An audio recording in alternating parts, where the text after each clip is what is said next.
देवाची द्वारी भाक्षण भरी आणि तेने मुक्तीचारी साधिल्या हरी मुखे म्हणा आणि पुण्याची गणना कोण करी असोणी संसारी जिवे वेगू करी वेद शास्त्र उभारी बायतदा ज्ञानदेव म्हणे व्यासांची या खुणा आणि द्वारकेचा राणा पांडवा घरी विठ्ठल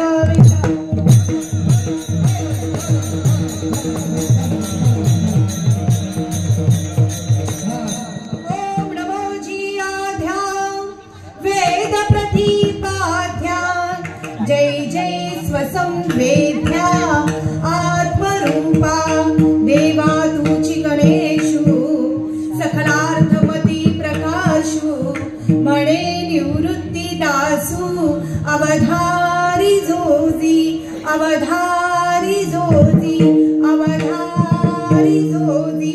आता हृदय हे आपुले चौफाळुनिया भले वरी बैसव पाऊली श्री गुरूंची आणि म्हणून सर्वांनी म्हणा गुरुर ब्रह्मा गुरुर विष्णू गुरुर देवो गुरुर साक्षात परब्रह्म तस्मै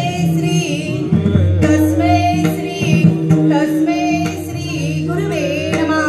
महायोग पीठे तटे भीमरथ्या वरकुंडरी काय दातृमुनींद्रे समागत्य तिष्ठांत मानंद कंद आणि परब्रह्मलिंग भजे पांडुरंग असा जगाचा जगदीश्वरू विश्वाचा विश्वगुरु संतांचा रामेश्वरू नवे नवे अखिल महाराष्ट्राचा लाडकं दैवत श्री पांडुरंग याला नमन करू पांडुरंग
तया नमस्कार वारंवार न पाहे याती कुळाचा विचार आणि भक्त करुणाकर ज्ञानाबाई अशा विश्व माऊली ज्ञानोबारायांना प्रणिपात करून पुढे जाऊया.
भागवत टेंगर हा परिसर परमार्थाने समृद्ध असणारा परिसर, पण म्हणतात की त्याला असावे जातीचे येड्या गबाळ्याचे काम नाही.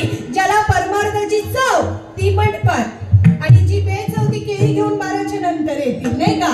पण थोडीफार का असेना वयोवृद्ध तपोवृद्ध ज्ञानवृद्ध ज्या संत मीराबाई जनाबाईच्या वारसदार आहेत, ज्यांच्या पुण्यस्मरणानिमित्त ही कीर्तन सेवा आहे, अशा सर्वांच्या श्री चरणी श्री साष्टांग प्रणिपात करून, कारण श्री संताची माथा चरणावरी आणि साष्टांग हे करी दंडवत विठ्ठल.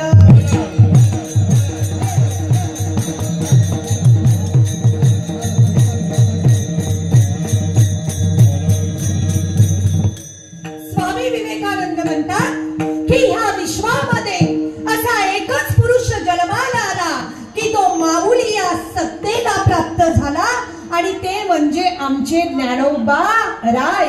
कारण गीता हे उपनिषद रूप गायीचे दूध, गायीचं दूध आई लोकांना नकोस होतं. अशा वेळी विश्व माऊली ज्ञानोबा राय आई बनल्या आणि ज्ञानेश्वरीच्या रूपाने समस्त विश्वाला ज्ञानामृत पाजलं की ये मराठीची नगरी ब्रह्मविद्येचा सुखालू करी आणि घेणे देणे सुखजीवरी हो दे या जगा विठ्ठल.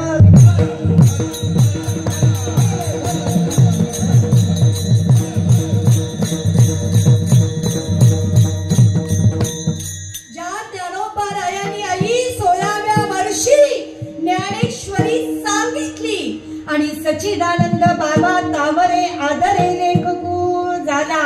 ज्या ज्ञानोबारायांनी 16व्या वर्षी ज्ञानामृत पाजावं हा अभंग त्या ज्ञानोबारायांचा आहे बाबा, ज्यांनी रेड्यामुखी वेद बोलविला, रेड्यामुखी वेद बोलविला.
प्रथम चरणात काय सांगतात? देवजी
बोलत जा तुम्ही, प्रत्येकाला जायचं आहे की चिरंजीव नाही कोणी इथे सर्वनाशी, घडीचे प्रवासी सारे घडीचे प्रवासी.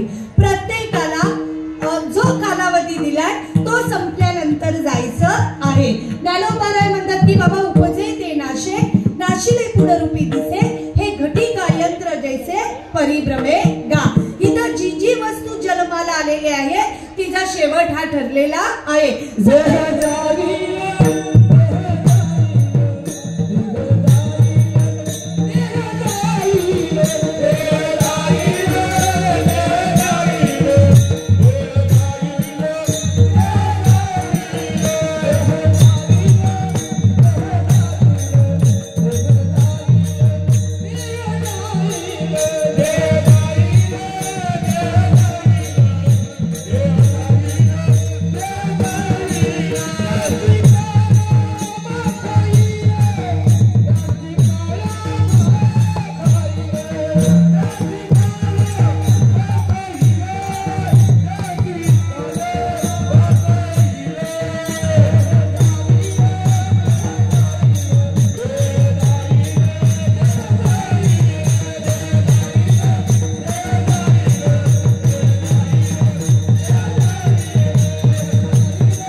साईबाबा, हा हा, हे साईबाबा बरोबर.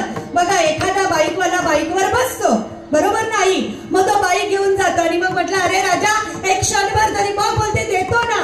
तो बाईक बरोबर साईबाबा मंदिराजवळ उभा करतो आणि नमस्कार कसा करतो, हा नवीन स्टाईल, हे क्षणभर. मग मधोमध क्षणभर उभं राहतो.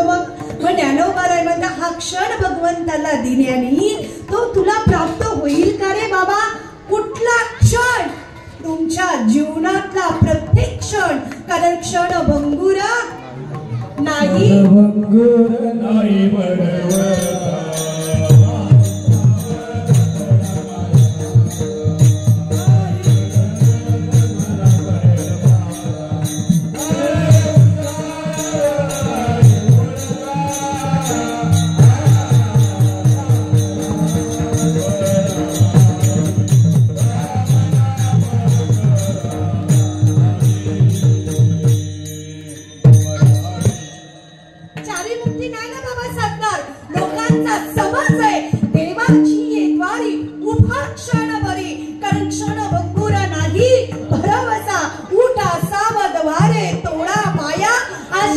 जीवनातला सगळ्यात मोठं शाश्वत आहे की तुम्हाला जायचं आहे आणि जाण्याच्या करतो तेने मुक्ती चारी सारिया. मला आता सांगा, देवाच्या द्वारामध्ये बसण्याचं सामर्थ्य इतकं आहे महाराज. काल कुठला दिवस होता? 19 फेब्रुवारी. फेब्रुवारी मध्ये rose day, chocolate day, propose day, Valentine day, हे भिकमंग्यांचे डे. सगळ्यात चांगला डे होता काल 19 फेब्रुवारी, माझ्या बापाची जयंती. कारण एकच राजा, एकच राजा,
शिवरायांचे गुरुवर्य म्हणजे जगद्गुरु तुकोबाराय बाबा.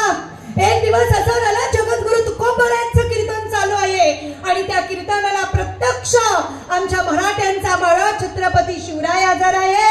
मुघलांना कळालं की तुकोबारायांच्या कीर्तनात मंदिरात छत्रपती शिवराय आहेत. मुघलांनी कट रचला की या शिवबाला आता आपण पकडायचं. ज्यावेळी छत्रपती शिवरायांनाही पकडायला गेले, बघता तर प्रत्येक कीर्तनात प्रत्येक मनुष्य शिवबा दिसत होता.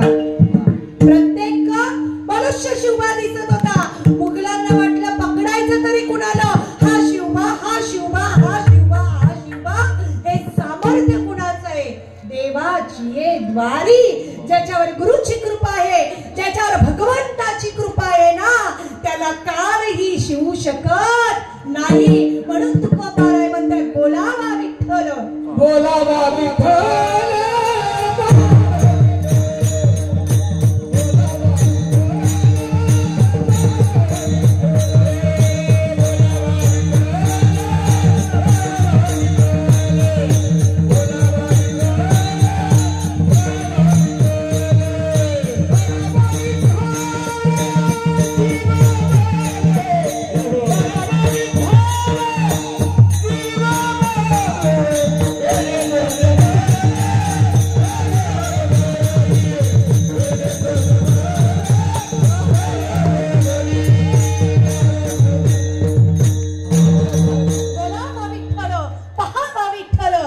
करावा विठ्ठल जीवे भावे. जगत असताना तुमच्या जीवनातला एक तरी क्षण भगवंताला समर्पित असला पाहिजे. कारण तरीच जन्मा यावे, दास विठोबाचे व्हावे. नाही तर काय थोडी श्वान शुकरे बापुडी. अरे आम्ही माणसं आहोत. आमच्या लोकांना सांगावं लागतं, अरे बाबा चप्पल काढा, खाली बसा. मुसलमानांच्या दरम्यानमध्ये जा, 2 फूटवर चपला काढतात आणि हातपाय मंदिरात येत नाही. इथं तंगडी खाऊन पण कीर्तनाला येतात. तरी पण म्हणतात देव पावत नाही. तुला पावल कसा? त्या देवाला दिलेला क्षण सततम कीर्तयंतो माम यतंत छम दृढव्रता नमस्संतच माम भक्ते नित्य युक्ता उपासते. त्या प्रत्येक शिखरामध्ये तुम्ही भगवंताचं आणि भजन करा. मला सांगा, जायचं प्रत्येकाला आहे, पण जगत असताना भगवंताचा जो होऊन जातो ना बाबा, त्याला सदैव मुक्तीची प्राप्ती होते. म्हणून ज्ञानोबाराय दुसऱ्या चरणात म्हणतात, हरी मुखे प्रणाम.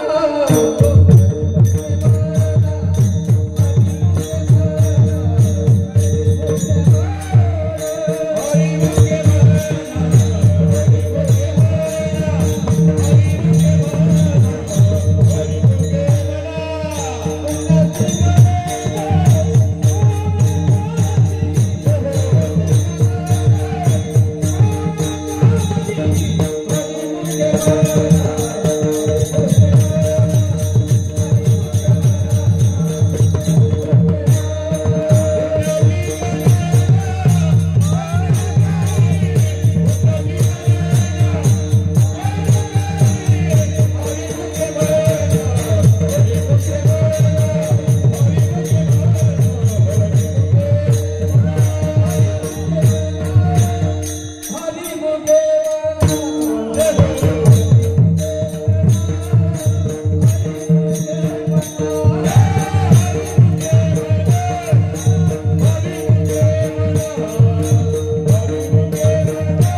आणि पुण्याची गणना कोण करी. एखादं बाळ जन्माच्या अगोदर 9 महिने 9 दिवस आईच्या गर्भामध्ये असतं. किती दिवस असतं बाय? पटापट बोला. 9 महिने 9 दिवस. किती? 9 महिने 9 दिवस. ज्यावेळी ते गर्भामध्ये असतं ना आई, ते सतत भगवंताला प्रार्थना करतो, हे भगवंता या घाणीतून मला सोडव. सोहम सोहम सोहम सोहम. बिचाऱ्या देवाला पण वाटतं जाऊन दे, ह्याला एकदाच सोडून दे. 9 महिने 9 दिवस डिलेव्हरीच्या रूम मध्ये ती बाई प्रस्तुत होते.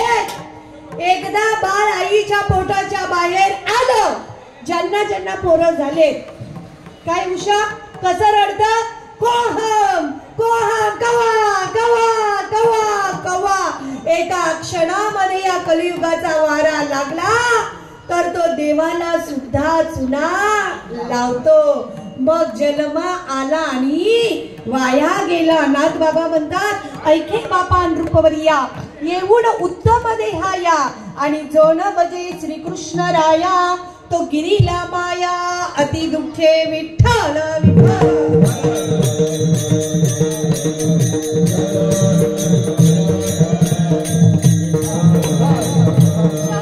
शंभर वर्ष अखंड हरिनाम सप्त्याला बाबा होतात, तरी प्रत्येक कीर्तनकार धाय मोकलून सांगतो, हाताने टाळी वाजवा, मुखाने विठ्ठलाचं नाव घ्या. आपण घेतो का? मधी 2 वर्षापूर्वी एका 16-17 वर्षाच्या मुसलमानाच्या मुलीला लोकांनी अल्लाहू अकबर म्हणण्यासाठी बंदी घातली. त्या मुलीने धाय मोकलून त्या कॉलेजमध्ये गणेश महाराज अल्लाहू अकबर अल्लाहू अकबर अल्लाहू अकबर पुकारा करायची. आम्हाला हिंदूंना लाज वाटली पाहिजे. आम्ही सांगतोय तरी म्हणत नाही. आमची अवस्था कशी झाली माहितीये काही?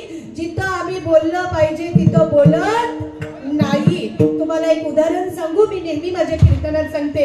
एक बाबा होते. बाबा त्यांच्या 3 मुली उपवर झाल्या. उपवर कळतं ना, लग्नाच्या झाल्या. मग आपल्या मुली लग्नाच्या झाल्या की आपल्याला नवीन टेन्शन येतं, मुलीचं लग्न कधी व्हायचं, मुलीचं लग्न कधी व्हायचं, मुलीचं लग्न कधी व्हायचं. 10-12 एजंट आपण शोधतो. तो 500 घेऊन जाते, 1000 घेऊन जाते, तो 5000 घेऊन जाते. बरेच लोकांना सांगून ठेवलं, पण मुलीचं काय लग्न ठरत नाही. एक दिवस गणेश महाराजांची भेट झाली. मग गणेश महाराजांना त्यांच्या वडिलांनी सांगितलं, महाराज माझ्या पोरींची बोलते लग्नच होत नाही. मग गणेश महाराजांनी सांगितलं, का नाही? बोलते शिकलेले आहेत, गोऱ्या पाड आहेत, केस जमिनीपर्यंत लोळतात, आम्ही खानदानी लोक आहोत, आमची लोडाला आताच जमीन गेलेली आहे, सगळं काही आहे, पण लग्न ठरत नाही. मग गणेश महाराजांनी विचारलं, अहो बाबा का नाही लग्न ठरत? काही नाही ना. बोलते सगळं ठीक आहे, पण आमच्या पोरी भोपरी आहेत. कळतं का? बोबड्या आहेत. गणेश महाराजांनी सांगितलं, पडग्याचे पाहुणे आणतो, पण पोरींना बोलायला सांगायचं नाही. पहिल्या दिवशी आले पोरी पास, दुसऱ्या दिवशी चहा पाण्याचा कार्यक्रम, लगेच तिसऱ्या दिवशी सगळ्या पाहुण्यांना जेवायला बाबा बोलवलं. मग काय थाटमाट जेवणाचं, शाकाहारी मंडळी होती दिदी. वरण भात भाज्या पापड लोणचं पुऱ्या श्रीखंड कोशिंबीर पनीर चिली मंचुरियन चिली. आणि आपल्या भागामध्ये ते भोकाचे वडे असतात माहितीये का? हळदीला काढतात का तुमच्या टेंगरला? आता आमच्याकडे बालकुंची पद्धत आली होळीला. भोकाचे वडे हे असे गोल आणि मध्ये छिद्र. त्या मोठ्या मुलीने मस्त भोकाचे वडे कुरकुरीत बनवलेले. जेवायला सगळी मंडळी बाबा बसली. भाज्या वाढल्या, चिली वाढली, कोशिंबीर दिली, सगळं काही दिलं, पण पोरी काय बोलत नव्हत्या.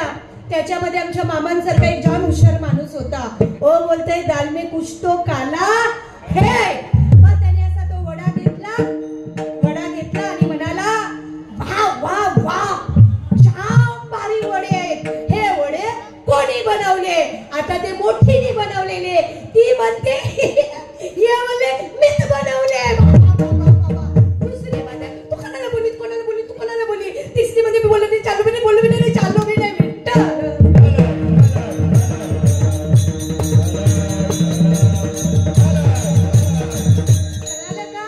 पहिली काय बोलली? हे म्हणले मीच बनवले. दुसरी बोली तू कोणाला बोली, तिसरी बोली मी बोलले चाललो, बोललो भी नाही. लग्न मोडलं. सांगण्याचं तात्पर्य काय? माणसाने जिथं बोललं पाहिजे तिथं बोलत नाही, आणि जिथं नको तिथे आम्ही वाचाल बडबड कळतं. ज्ञानोबा म्हणतात वाचाल बडबड करण्यापेक्षा ज्या भगवंतानी तुम्हाला हा जन्म प्राप्त केलाय तर मग काय करा, लावणी मृदुंग सतेता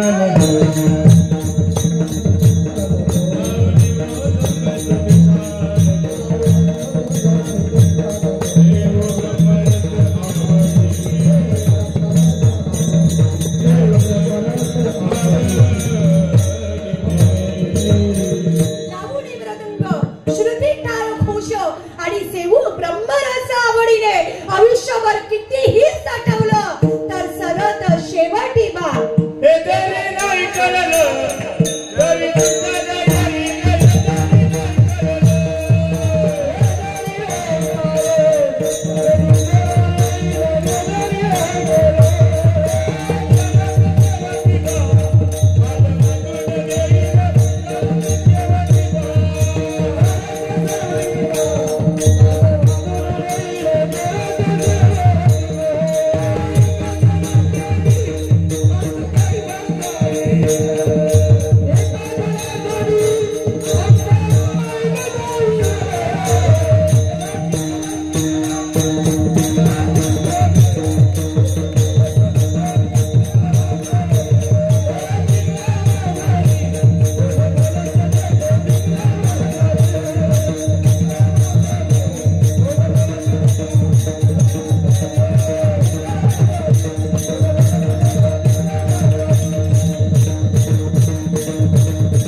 शेवटी बा काल बांधून नेईल सरत शेवटी बा. आयुष्यभर मेल्यानंतर आता लोकांनी कुंभमेळ्यावरून जाम गंगाजल आणले. हा गंगाजल आणले. मग एकाने बोलला मग ताई त्यात अमृताचं थेंब पडलेलं गंगाजल आणले मग काही पाप केला ना, बोलते थोडा शिंपायचा शुद्ध. मी तर म्हणते प्रयागराजला जाण्याची गरजच नाही. ज्याच्या मुखामध्ये अखंड भगवंताचं स्मरण आहे, नाम अमृत गोडी वैष्णवा नादली आणि योगिया साधने जीवन कळा, इतकं नाम तत्व श्रेष्ठ आहे. पण आपल्या लोकांना जवळचं पट प्रयागराजवरून गंगाली त्याच्यावर विश्वास आहे मनुष्याचा, पण सतत भगवंताच्या चिंतनावर विश्वास नाही. बघा एखादा कोट्याधीश आहे, आयुष्यभर त्यांनी कमवलंय, आयुष्यभर त्यांनी कमवलंय, पण बाबा सरद शेवटी ज्याही त्याची शवयात्रा निघते त्या गळ्यात पवित्र तुळशीची माळ, बरोबर, तोंडामध्ये गंगा जल आणि मग भजनी बुवांना बोलवतात या बाबानो भजन करा आणि सरद शेवटी भगवंताचं चिंतन जातं. मग सरद शेवटी जर भगवंताचं चिंतन जात असेल तर जिवंतपणी तुम्ही भगवंताचं चिंतन केलं पाहिजे. विठ्ठल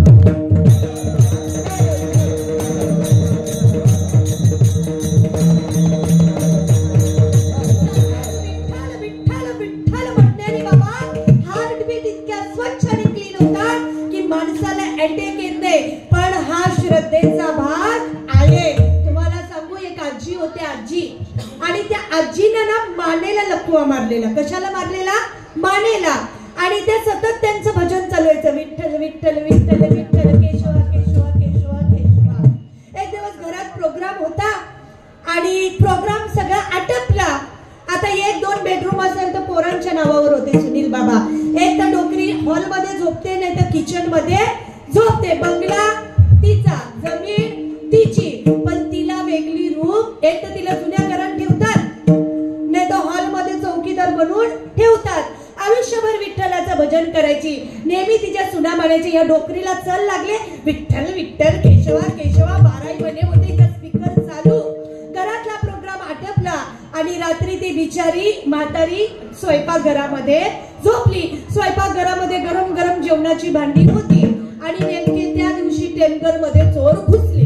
चोर म्हणतात का काही वेगळं नाही ना नाव बाबा इकडं. चोर घुसले. आता चोर पण सकाळपासून उपाशी तापाशी होते. सगळं ढाबं बंद होतं. ते सरळ गेले स्वयंपाकघरामध्ये. तिथे ती डोकरी झोपलेली. हिचा बोलते काही काम नाही, ही काय आपल्याला त्रास देणार नाही. त्या 2 चोरांनी काय केलं, टोपं उघडली. एकात भाजी, एकात डाळ, एकात खीर आहे, थाप देत जा. सगळं काही चेक केलं आणि मस्त जेवायला बसले. आता त्या आईच्या मानेला लकवा होता. ती झोपेत म्हणते, हे विठ्ठला, हे केशवा. त्यातल्या एका चोराला वाटलं बाबा डोंगरीला काही जेवायला दिलं नाही वाटतं. तो होता येडा. तरी मस्त असा चमचा टोपामध्ये टाकला आणि उषा गरम गरम खीर त्या आजीच्या हातावर दिली. पडला बरं बाबा. 2 जर उडायचो. किचनच्या वरच्या भागावर मोठी सून उठली. टोपा उघडी. आजीच्या तोंडाला खीर लागले. ती म्हणते, बया बया बया बया, आम्ही का जेवायला देत नाही, तुम्ही चोरून खीर खाता, तुम्हाला काही वाटते 1 वाजले. ती आई म्हणते, बाबा जर मी खीर खाल्ली असत तर त्या वरच्या विठ्ठलाला. आता वरती एक चोर होता तिथे, त्याचं नाव होतं विठ्ठल. मग त्या बोलते विठ्ठलाला क माहिती. त्या विठ्ठल बोंगा बोलते, त्याला काही कळलं नाही. बाबा असं नको बोलू, खरंच मी टोपा उघडली असती तर त्या वरच्या केशवाला माहिती. दुसऱ्याचं नाव होतं केशव. बाबा ती दोघं उतरली ना विचार. बाबो बोलते, आम्ही नाही डोकरीला खीर खाल्ली. समजलं सिद्धांत काय. नुसतं विठ्ठलाचं नाव घेण्याचा चळ त्या आईला होता तर चोरी पकडली गेली. मग जो सतत भगवंताचं भजन करतो, यमदमा उकला आणली तीर्थे ठायावरून उठविली आणि यम लोकींची कुंडली रहाटी आगवी विठ्ठल.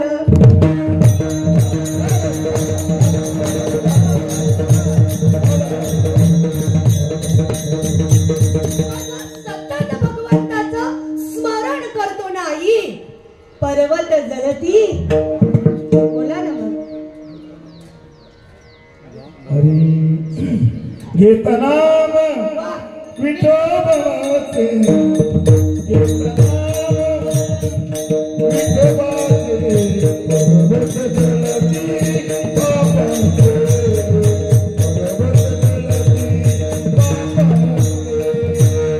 घेत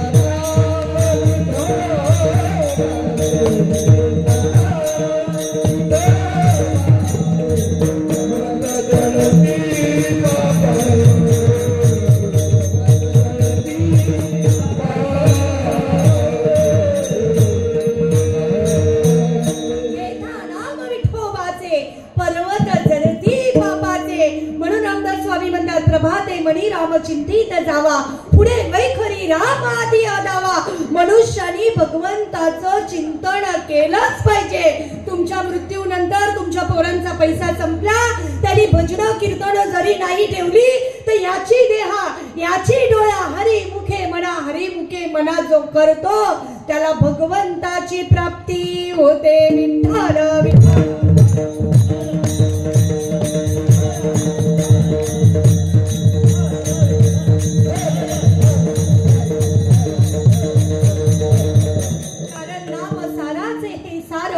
शरणागत यम किंकर आणि नाम उत्तम उत्तम वाचे वदा पुरुषोत्तम. मला सांगा मायबाप हो, सकाळी सूर्य उगवतो ना टेमघरकर, उगवतो का तुमच्याकडे लेट येतो? सकाळी सूर्य उगवतो, वेळेवर पाऊस पडतो, वेळेवर आम्हाला सूर्यप्रकाश भेटतो, वेळेवर आम्हाला हवा ऑक्सिजनाची प्राप्ती होते. पितरांना सुद्धा खुश करण्यासाठी आई पितृपक्ष आहे. मग भगवंताला आम्ही कधी बाबा खुश करायचं? तो भगवंत कधी आमच्यावर खुश होईल याचा कधी आई तुम्ही विचार केलाय का? आपल्या भिवंडी तालुक्यातला धनाढ्य माणूस ज्याच्याकडे वारई किती, गोडाऊनचा भाडा किती, लोडाला किती जमीन गेली, एवढा श्रीमंत की पैसा ठेवायला जागा नाही, एवढा पैसा. आयुष्यभर त्याने आई कधी देवाचं नाव घेतलं नाही. आयुष्यभर कधी त्यांनी देवाचं नाव घेतलं नाही. ज्यांच्याकडे पैसा आहे, ज्यांच्याकडे सत्ता आहे, त्यांना माज आहे की आम्हाला देवाची बुवा लोकांची गरज नाही, पण मेल्यानंतर तुला बुवाच लोकांचा भजन झाल्याशिवाय नेणार नाही. जगदीशला, दादूसला, गौतमीला बोलून काही फायदा होणार नाही. आयुष्यभर त्यांनी पैसा कमवला आणि जो पैशाच्या पाठीमागे जास्त लागतो ना बाबा, त्याला लवकर अटॅक येतो. म्हणून आपण पैशाच्या पाठीमागे नाही, तो पैशाचं चिंतन करून करून बिचाऱ्याच्या छातीत दुखतेय, तो कधी कोणाला देत नाही ना, तो फक्त साठवतो साठवतो साठवतो आपाप संपत्ती त्याच्याकडं. एक दिवस त्याची आई छातीत दुखू लागलं. आता छातीत दुखू लागल्यावर त्याच्या पोराने लगेच थारमध्ये बापासला टाकला आणि ज्युपिटर सारख्या महागड्या हॉस्पिटलमध्ये ऍडमिट केला. छोटीशी शस्त्रक्रिया झाली. 4 दिवसानंतर तो शुद्धीवर आला. शुद्धीवर आल्यावर बघतो ते इकडं वायरी, इकडं वायरी, इकडं वायरी, सगळीकडे वायरी. मग डॉक्टरला म्हणतो इकडे या. बोलते काय झाला? काय नाही बाबा, तुम्ही आराम करा. काय झाला? नाही बोलते छोटीशी शस्त्रक्रिया तुमच्या हृदयावर झाली. मग बोलते बिल किती झाला? डॉक्टर बोलला शुद्धीवर आल्यावर बिल विचारते. अरे बाबा टेन्शन नका घेऊ, काय कमी आहे तुमच्याकडे? नाही बोलते बिल किती झाला? नाही बोलते सांग ना डॉक्टरा. डॉक्टर म्हणतो टेन्शन घेऊ नको बाबा, तुमची पोरं आहेत ना. मी बोलते टेन्शन घेत नाही, अख्खा दवाखाना तुझा खरेदी करेल एवढी वारे घरात पडले, पण मला सांग माझा बिल किती झाला. डॉक्टर घाबरला आणि म्हणाला काय नाही, 7 ते 8 लाख बाबा बिल झाला असेल. ह्या बिलाचा आकडा ऐकून तो डोकरा ढसा ढसा ढसा ढसा रडू लागला. डॉक्टर म्हणते अरे बाबा टाकू तुटतील, परत हृदयाचं ऑपरेशन करायला लागत, रडू नको, 7 लाख दिले तरी चालतील. त्या म्हाताऱ्याचे उद्गार आहेत, 8 लाख रुपये बिल झाला म्हणून मी रडत नाही, 80 लाख रुपये पण भरण्याची ऐपत माझी आहे. पण आयुष्यभर ज्या मला भगवंतानी सांभाळलं त्यांनी कधी मला 10 रुपयाचं पण बिल पाठवला नाही. तुम्ही 4 दिवस सांभाळलं तर 8 लाखाचं बिल पाठवला. मग विचार करा, ज्या भगवंतानी दिले इंद्रिय,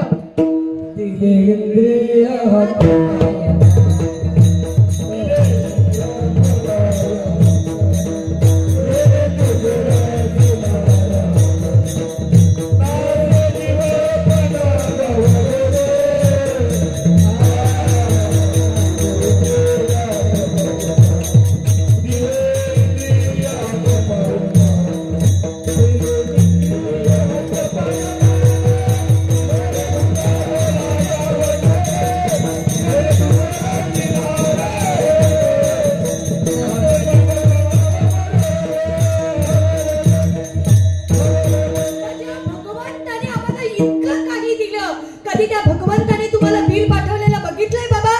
2 हात 2 पाय 32 दात, हे 32च असतात ना माझे पडल्या म्हणून 32 दात 2 डोळे जीवा 2 कान, काय नाही देवानी आम्हाला दिलं. पण जे फुकट भेटतं त्याची गणना आम्ही करत नाही. 2 महिन्यापासून माझा घसा खराब आहे बाबा, एवढी औषधं, एवढी इंजेक्शन, मी विचार करतोय जे देवानी दिलंय त्याचा तुम्ही चांगला वापर करा. कुछ भी खाओ, कुछ भी पिओ, कुछ भी करो. यांचे कितीही बॅनर वैकुंठवासी लावले तरी ते नरकात जाणार. कधीतरी तंगड्या चढवणाऱ्या बाटल्या फोडणाऱ्याच्या बापासला फोन लावा आणि विचारा बाबा तू नक्की स्वर्गात का नरकात? तिकडून फोन येईल, इथं नरकात रेंज नाही. याची देहा, याची डोळा, हरी मुखे म्हणा, हरी मुखे म्हणा, आणि पुण्याची गणना कोण करी विठोबा.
का जाम नाचत असतं.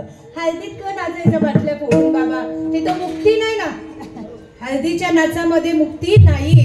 एकदा शंभू महादेवाला भूत प्रेत पिशाच्यांनी विचारलं, अरे देवा सगळी नाचतात, आम्ही कधी नाचायचा? मग त्या शंभू महादेवानी सांगितलं की तुम्ही नाचल्याशिवाय कुणाची लग्न होणार नाही. मग हळदीत नाचतात ती कोण?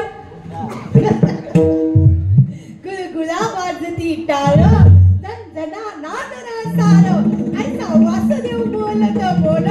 इथं नाचण्यामध्ये मुक्ती आहे, इथं नाचण्यामध्ये भोग आहे, जो आनंद इथं आहे.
कीर्तन नाही ठेवली तरी आपण सगळी मुक्तो. आपला रिझर्वेशन पक्का आहे स्वर्गात. आपण काही नरकात जाणार, पण ज्यांनी मालाकडून कोरोनामध्ये अंडी खाल्ली ती जाणार. हरी मुखे म्हणा, हरी मुखे म्हणा, आणि पुण्याची गणना कोण करी. ज्ञानोबारांना विचारलं, आम्ही संसारी आहोत, मग संसारी मंडळींनी काय करायचं? त्या ज्ञानोबाराय तृतीय चरणात वर्णन करतात. असोनी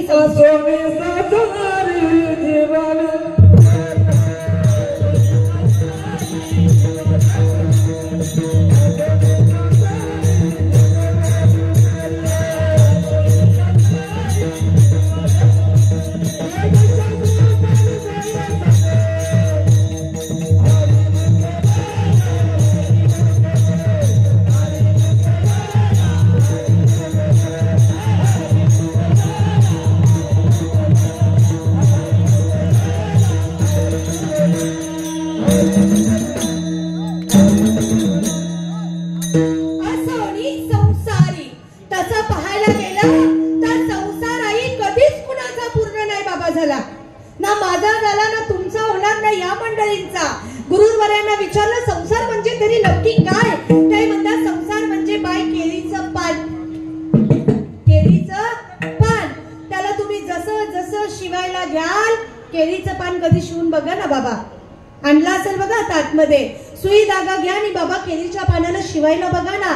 जसं जसं शिवाल तसं तसं ते फाटतं. संसार कुणाचाही पूर्ण नाही. बंगला बांधला तर गाडी कधी घेईन, गाडी घेतली तर लग्न कधी करेल, लग्न झाल्यावर 2 महिन्यात लोक विचारतात सुनसला दिवस गेलं का नाही, गेलं तर पोरगा झाला का पोरगी.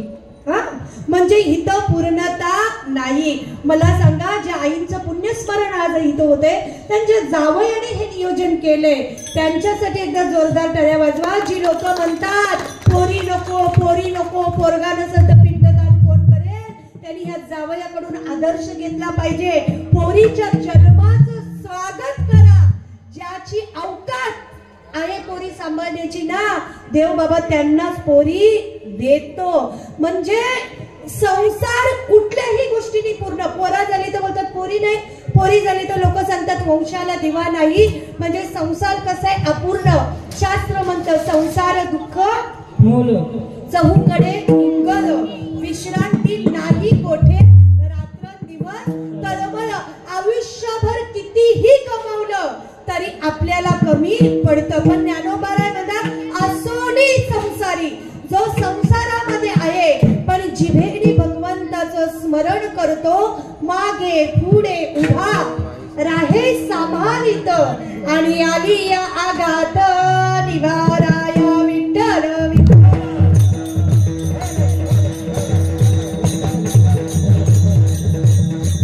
संसारामध्ये राहून जे भगवंताचं करतात ना ते सगळ्यात श्रेष्ठ भजन सांगितलं. काय सांगितलं? सगळ्यात श्रेष्ठ भजन. जे आश्रम सांगितले त्याच्यात नंतर ब्रह्मचारी, गृहस्थाश्रम, वानप्रस्थाश्रम आणि मग संन्यास आश्रम. जे सगळं सोडून नुसतं देवाचं भजन करतात आणि परत देवाला सोडतात आणि संसारात येतात त्यांना देवाची कधीच प्राप्ती होत नाही. संत सखूबाईला धरू लागतो, संत जनाबाईला शेण्या वेचू लागतो, सेना महाराजांना दाढी करू लागतो, बरोबर ना, चोखोबऱ्यांना गुरडोर उडू लागतो, नवे नवे सावता मादीला भाजी सुद्धा कुडू लागतो.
संसारामध्ये भगवंताचं हे दिदी अजून पापड करायचे, बोलू नको.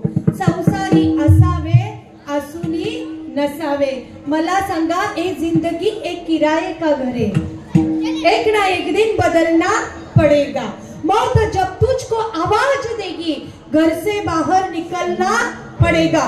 संसारात असतील ते पण जातील, जे नाही ते पण जातील. मग जाण्याच्या अगोदर असोनी संसारी जीवे वेगू करी. ज्या जीवेनी भगवंताचं गुणगान होतं, वेद शास्त्र उभारी बाया सदा विठ्ठल.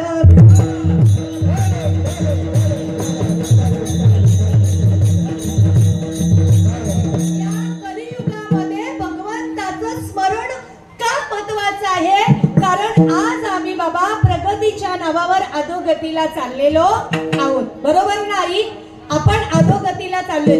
मला सांगा, जेवढ्या अधोगतीला जातात, जेवढ्या पंढरीला जातात, जेवढ्या चारधामला जातात, त्यांच्या घरामध्ये ज्ञानेश्वरी आहे का? एकदा चेक करा.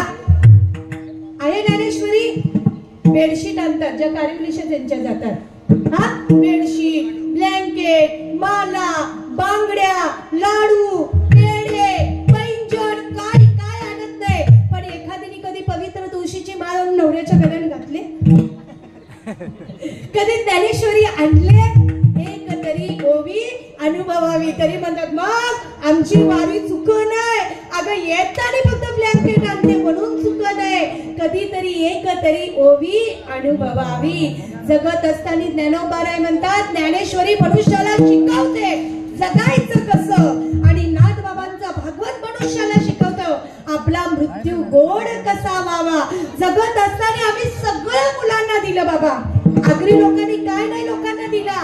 गाडी, बंगला. ज्या बुलेट वरून फिरते ती बुलेट पण बापाच्या जीवावर, त्यातला पेट्रोल सुद्धा बापाच्या जीवावर. सगळं काही आम्ही मुलांना दिला, पण आम्ही नॉट एज्युकेशन बट कॅरेक्टर. मुलांना आम्ही शिक्षण दिलं नाही. आता ही भैयांची आणि आपली भैयांची ना, आपली येणारच नाहीत कीर्तनात. ती मोबाईल वर गेम खेळत असतील. ही गरोदर असल्यापासून लीला सांगतात बेड रेस्ट. मग ती आजच्या घरी जाते, ती फक्त अशी करते. डॉक्टरांनी बेड रेस्ट सांगितले मोबाईल वर. मग तो जन्मल्यापासून बाबू पेन पित नाही ना बाबा मोबाईल शिवाय. आमची पोरं कीर्तनात बाबा येणारच नाही. मुसलमानांकडून जेवढा आम्हाला भीती नाही तेवढी आम्हाला आमच्या मुलांपासून भीती आहे. ना त्यांना ज्ञानोबा माहिती, ना त्यांना तुकोबा माहिती, ना त्यांना कीर्तन माहिती, ना त्यांना भजन माहिती. म्हणून संसारात असणाऱ्या माणसांनी आपल्या मुलांना ह्या जीवेनी भगवंताचं स्मरण कसं करावं हे सांगितलंच पाहिजे. विठ्ठल विठ्ठल.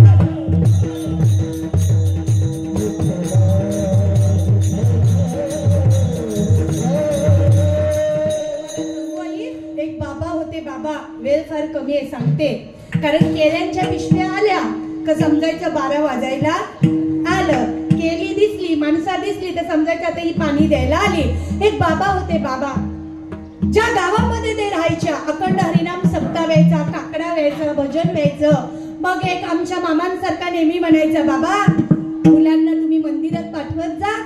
त्या तो काय म्हणायचा, मग माझ्या पोरांना कणाला मंदिरात, त्या बुवा लोकांशी त्या देवाशी मला का लेणं देणं, माझ्याकडे जाम आहे, मी फक्त माझ्या पोरांना एज्युकेशन देणार, बस दुसरा काही देणार नाही. त्या बाबांना 4 मुलं होते. किती दीदी? 4. बऱ्याच दिवसांनी हा दृष्टांत सांगतोय, स्मरणात आला म्हणून, कारण इथं समाज फार कीर्तनाला तुमच्या कमी आहे. जे आले नाही त्यांच्यापर्यंत जर माझा आवाज जात असेल, लोकांनी फक्त एज्युकेशन मुलांना दिलं, MA BA लाडू जिलेबी. त्यांनी 4ही मुलांना खूप शिकवलं आहे. एकाला डॉक्टर, एकाला इंजिनियर, एकाला वकील आणि एकाला शिक्षक म्हणजे सर बनवलं. आणि अचानक त्याची बायको मेली. आता एखाद्याची बायको जाते ना बाबा, त्याही होता सोन्याचा संसार, राजा राणीचा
संसार माणसाचा असा बाबा सुका पडतो सुका.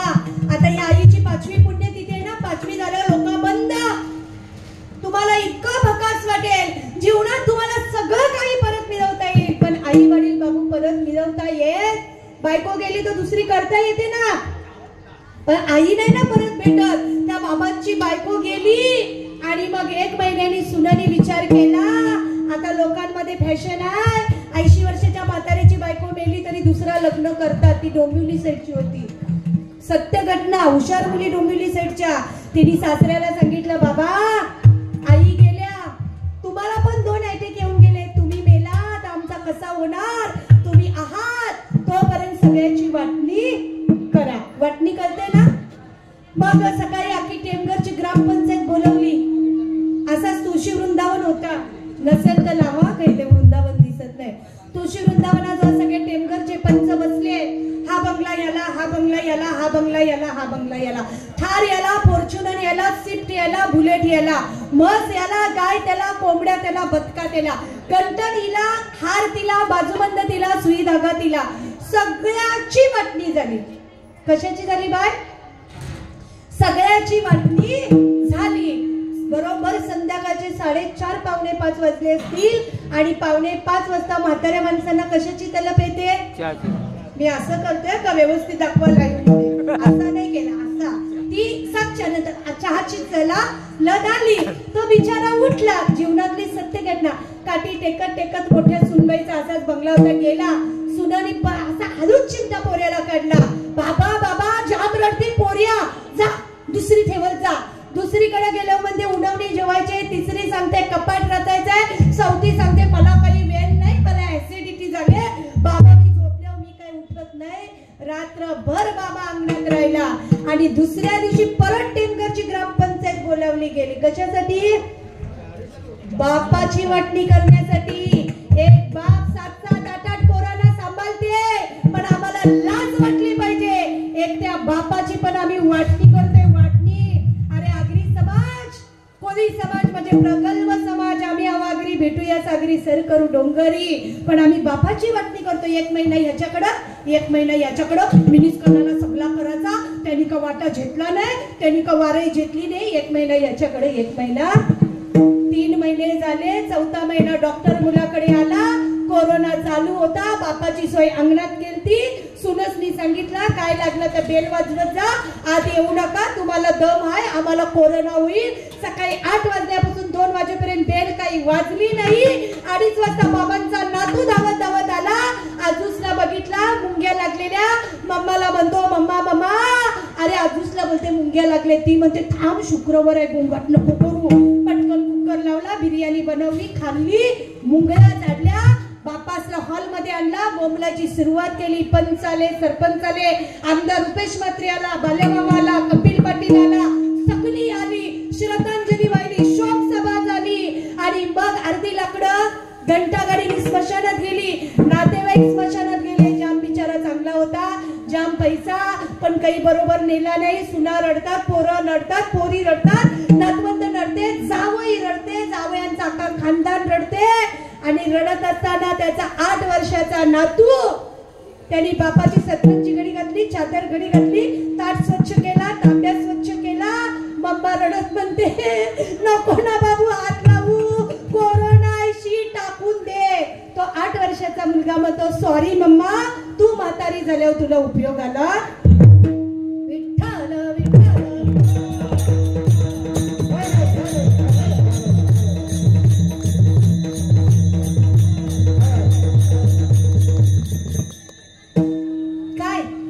जैसे ज्याचे कर्म तैसे जग जीवनाचे सारे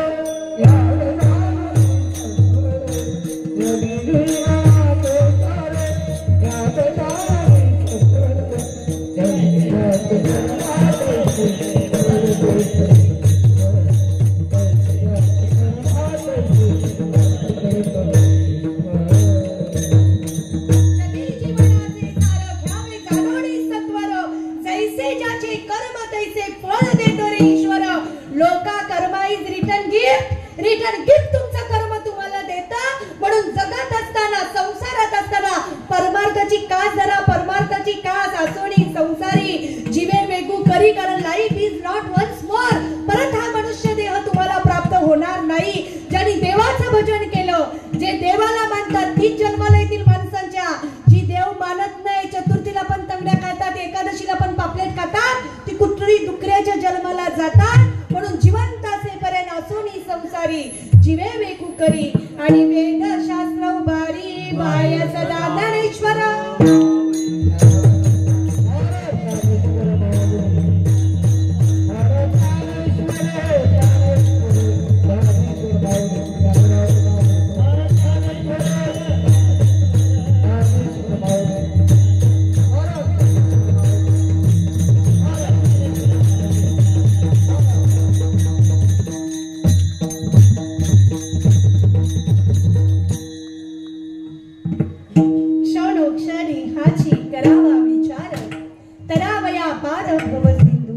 नाशिवंत देह जाणार सकल, अविष्य खातो काळ सावधान. 19 जानेवारीला माझा मुलगा 10वीला आहे बाबा, सत्य घटना. 6-7 जणांचा तो ग्रुप आहे, मुलं आहेत. माझा मुलगा 10वीला आहे. 19 जानेवारीला आदर्श नावाचा मुलगा आमच्या ओळीतला ऍक्टिव्हा घेऊन गेलता सर्वांना दापोड्याला. डंपर खाली गेला आणि मेला, 14 वर्षाचा मुलगा. आणि काल 19 तारीख होती. परत 19 तारखेला सनी नावाच्या माझ्या मुलाचा मित्र तसाच ऍक्टिव्हा घेऊन गेलता नारपोलीला आणि डंपर खाली गेला आणि मेला. माझा मुलगा खूप रडत होता. तो दिवसभर जेवला नाही. बोलते हे असं कसं, बोलते त्यांनी ह्याला नेला का. मी म्हटलं ह्यानी त्याला नेला नाही, तो कुणाला नेणार नाही. इथं ज्याचं भरलं तो जाणार. येणारा मृत्यू लहान मोठं बघत नाही ना बाबा, नाही तो बघत. लहान आहे, हिला मुलं आहेत, हा बाप आहे कुणाचा, तो बघत नाही. उड जाएगा ये म्हणजे नवा करी है, कब्रै तेरा ठिकाना है, ये रिश्ते जोड़ने और दुनिया छोड़ जाना. या तो मौत ऐसी जिंदगी उसकी अमानत, ये दौलत आज है तेरी कल गए कदम. को भी जानता होगा, कोई आगे कोई पीछे सबको जाना रे बाबा। तुला की बात करे, तुला क्या करे रखवाली, तुला की बात करे, तुला क्या करे रखवाली।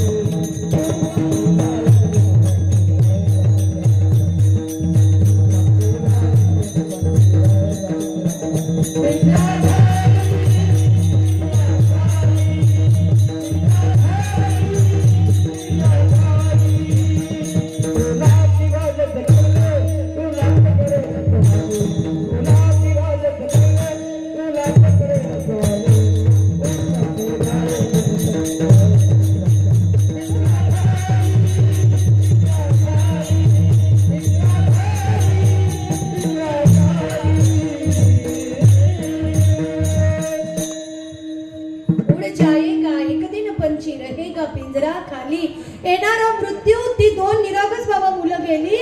मला जय तो व्हिडिओ बाबा दाखवला ना माझ्या डोळ्यात पाणी आलं. आम्ही मुलांना गाड्या देतो, आमच्याकडे जाम पैसा आले. लहान लहान मुलांकडे आयफोन बाबा. माझा तो 6,000चा फोन गेली 10 वर्षांनी. मग आम्ही काय म्हणतो, मग आम्हाला जे भेटला नाही ते आम्ही पोरांना देतो. अरे दे ना, ज्ञानेश्वरी आणून दे, भागवत आणून दे, मुलाला पंढरीवरून टाळ आणून दे ना, मृदुंग आणून दे, मृदुंगावर बाळाची जरा थाळ पडून दे, कधी नातवांचा टाळ ऐक ना. जगत असताना मुलांना फोन आणि ह्या ज्या गाड्या आहेत ना निघाले, नका रे बाबांनो देऊ. हे फक्त कारण आहे, पण येणारा मृत्यू कुठल्या ना कुठल्या तुम्हाला रूपाने घेऊन जाणार आहे. तिथं लाच लुचपत खातं बंद आहे. जर यमाने लाच घेतली असती तर भिवंडी तालुक्यातून कोट्यावधी रुपये यमराजाकडे गेले असते. 10 लाख देतो, 2 महिन्यांनी ये, 5 लाख देतो, पोरीचं लग्न झाल्यावर ये. आमच्या लोकांकडे काही कमी पैसा आहे का? पण नशीब तो लाच घेत नाही. जर त्यांनी लाच घेतली असती तर यमराजा आता कोट्याधीश झाला असता बाबा. म्हणून बाबांनो, जगत असताना उत्तम जगा, चांगलं खा, चांगलं प्या. चांगलं खा म्हणजे काय? आगरी कोळी समाज मांसाहारी जरी असला तरी व्रत वैकल्य करा, व्रत वैकल्य करा, उपवास करा, चांगलं प्या. आयुष्यभर बाटल्या फोडून संसाराचं वाटोळं करू नका. आलेला जमिनीचा पैसा तुमच्या मुलांच्या भविष्यासाठी स्वच्छ रीतीने ठेवून जा. जेवढा पैसा बंगला, गंटणी, हल्दीला गेला, 10 गावांची लग्न झाली असती बाबा. उत्तम पैसा आणि आई वडिलांची सेवा करा. मातृदेव भव, पितृदेव भव आणि मग आचार्य देवो भव. ज्या घरामध्ये आई वडिलांची आई सेवा होते ना, त्या घरामध्ये प्रत्यक्ष विठ्ठल रुक्मिणी सहित निवास करतो. या जगामध्ये देव येऊ शकत नाही, म्हणून त्यांनी आई पाठवली. आई बाबा, एका मुसलमानाचा बाल किडनी फेल झालं म्हणून ऍडमिट होता. ती डॉक्टरांकडे गेली आणि विचारला, मेरे बच्चों को क्या हुआ है? तो म्हणतो, आई तुमच्या बाळाची एक किडनी फेल आहे, डायलिसिस करावी लागेल. डायलिसिस क्या होता है? म्हणे रक्त शुद्धीकरण करावं लागेल. दुसरा कुछ उपाय आहे ना? बोलते, जर याला कोणी किडनी दिली तर तो थोडा काळ तरी जिवंत राहील. ती म्हणते, मेरी किडनी ले लो. एका क्षणाचाही विचार न करता स्वतःची किडनी जी मुलाला प्रदान करते तिचं नाव आई. आई माझी, आई माझी मायेचा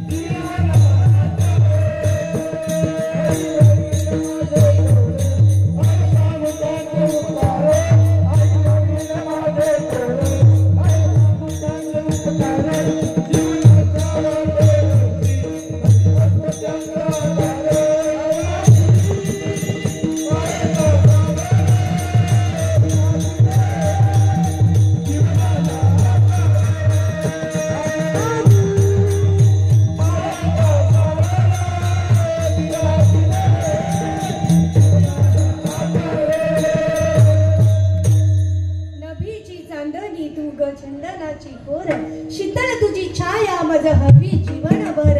आई गेली तर पोरीची पिशवी नेहमी रिकामीच येते उषा. आई ती आईच असते, म्हणून आई गेल्यानंतर नाही तोपर्यंत आईच आई चांगला सांभाळ करा. हे ऐश्वर्य, ही संपदा, हे सुख सगळं आपल्या आई बाबांच्या जीवावर आहे. आई बाबांच्या जीवावर आई ती आईच असते. One good mother is the better than 100 teacher.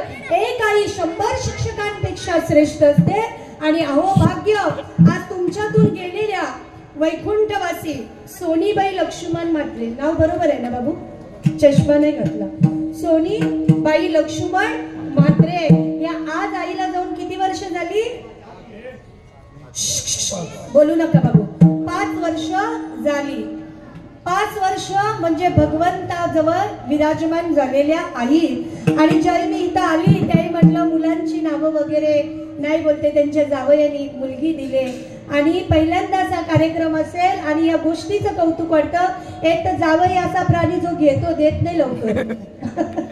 हा, पण असा जावई की ज्यांनी सासूबाई गेल्यानंतर, कारण कीर्तन ठेवणं म्हणजे पण खाऊ नये ना बाबा, प्रचंड खर्च येतो. आणि एवढं मोठं आयोजन केलं. श्री रमेश बालू गायकवाड जावई का कीर्तनात आहेत का? घरात आहे? घरात बसले, ठीक आहे. आणि सौभाग्यवती लता रमेश गायकवाड मुलगी. मला वाटतं तुमचा मुलगा आमच्या बाबांबरोबर ओवळीला आलेला. आणि माझ्या गेली 35 वर्षाच्या लहानपणापासून कीर्तनामध्ये असं एक कीर्तन मला लाभलं की ज्यांनी मला ही सेवा दिली तो माझ्यापेक्षा निरपेक्ष भावलेली. अखंड मुलांना ज्यांनी भजन मोफत दिलं, मोफत शिकवतात, ज्यांचं पूर्ण जीवन समर्पित आहे वैकुंठाला, ते आमचे गुरुवारे हरिभक्त पारायण गायनाचार्य. त्यांची भजन संध्या आमच्या ओवळीलाही झाली. नाव विसरली रामचंद्र बाबा. इथं एक आलाप शिकायचा असेल तर 2000 शिवाय शिकता येत नाही. 8 दिवस आला तरी 2000 दे म्हणतात. ज्यांनी आपलं आयुष्य समर्पित केलं ह्या समाजाला, त्यांच्यासाठी एकदा जोरदार टाळ्या. बघा, आपल्या लोकांचं कौतुक केलेलं नाही आवडत. ती बाहेरून येतील त्यांचं जाम भरभरून कौतुक करतील. आपल्या या भिवंडी तालुक्यात ओवळी परिसर ते तुमचा भागवड परिसर एवढे उत्तम गायनाचार्य, भजन सम्राट आहेत, मृदुंगाचार्य आहेत. पण आपल्या सप्त्यांमध्ये आपल्या लोकांची वर्णी नाही. मग तिने 35,000 घेतलं, आम्ही तिला घाटावरची आणलेली. तुम्ही कणाला आणली? जवळच्या का मेल्या? आम्ही कधी एकमेकांना सपोर्ट करणार? एकमेकांना सहाय्य करू. अवघे धरू सुपंथ. आणि ज्यांनी मला हे कार्यक्रम दिला ते आमचे रामचंद्र बाबा, माझे परम स्नेही. मला खूप लहानपणापासून, आता मला वाटतं राम थालके मृदुंग वाजवत नाही विभीषण, फार जण मृदुंग म्हणी. त्याही कोणी मृदुंग म्हणी नव्हते. बिचारा 2 भाकरी खाणार, 1 रुपये कोणी दक्षिणा देणार नाही. रात्रभर वाजवायचा. हिच्याशी लग्न केला आणि जांभिवलीवरून इकडे शिफ्ट झाला. आता मृदुंग वाजवतो की नाही, पण तो जावई म्हणून इकडे आला. पण तरी सुद्धा त्याच्या मुलीला त्यांनी उत्तम भजनी गायिका केली. याचं फार आश्चर्य वाटतं. कारण आपल्या आगरी समाजात सगळ्या मुली तंगडीवाल्या बंगडीवाल्या, इकडून फाटलेला, पण जी मला कीर्तनाला उत्तम भजन गाते बाबू. आणि आज कीर्तनाला उपस्थित राहिली.